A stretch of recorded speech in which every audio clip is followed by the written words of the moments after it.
bucket by Petras has given the Magic 81-72 lead. Czar, I know that earlier today you had a conversation with Billy Donovan.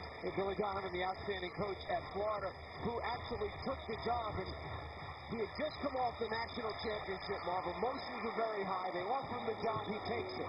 He goes back home, realizes that he has to call recruits, their parents, the players on his team. We see the jump shot that time by Anthony Johnson. He got back home and he said, you know what, I've only been a coach in 3 places. An assistant to Rick Pitino at Kentucky, the head coach at Marshall, and the head coach at Florida. I just didn't feel right. I didn't have the same feeling when I got back home. I called Otis Smith the next day and said, I don't think I made the right decision. I think it's the wrong decision. Without a 3 on the shot clock, Mo Williams runs out.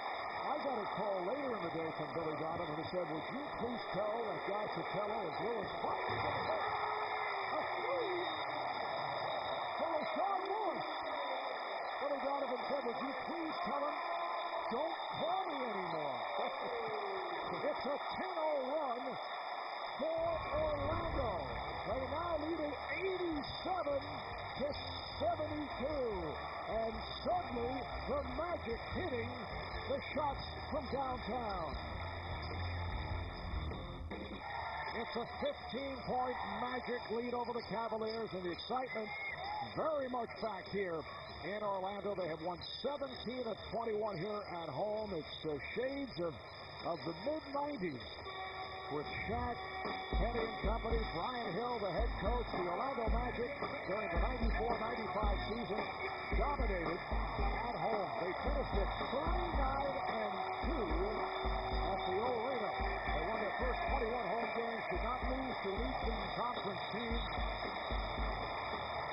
And this is a group that went to the NBA Finals. They were swept by the Houston Rockets. And there you see the numbers in 94 and 95. Well, I remember my Pacer teams having some great matchups going against Nick Anderson, who was my primary rival at the shooting guard position. They beat us in the conference final here to move on to lose to Houston. And it was so loud, you had to get earplugs just to play the game, Marv. Here's James missing again. LeBron with only 2 field goals his last 12 attempts. Going back to that season, a lot of similarities. A terrific big man, and they surrounded the 3-point line back then, shot a lot of threes. There's Petras for 3. Kept alive by Batis. Turkoglu for 3.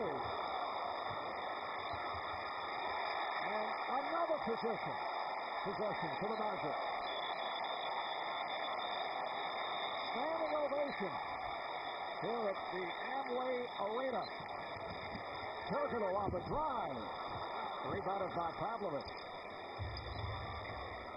The Cleveland Cavaliers, 35-8. They've won their last 4. They've won 8 of their last 10 games. They had that successful West Coast trip, taking 3 of 4. That's a 3-point attempt by Mo Williams. Orlando taking over in the second half. They've extended to a 15-point lead. Anthony Johnson, who's hit some big buckets, that time came up short. If you think how many times Orlando has played a smaller man on James, Courtney Lee, Anthony Johnson. Now this time they changed up a little bit and they've got a 6'10" player on him in Rashard Lewis.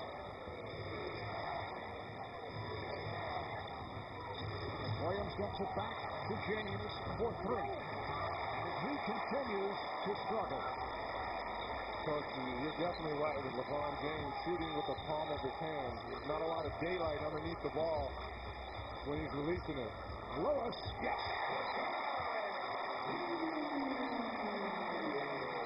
The Cavaliers with just 2 points the last 5.5 minutes. It's a 12-0 run for the Magic. And look at the 2 primary scorers for the Cavaliers. James, 9 of 26. Mo Williams, we thought he was going to show up after not being selected to the All-Star game. He's only 3 of 13. A nice fadeaway here by Rashard Lewis, understanding he is the smaller defender. Just turns baseline and fades away. Lewis has 19 points. on Varejao.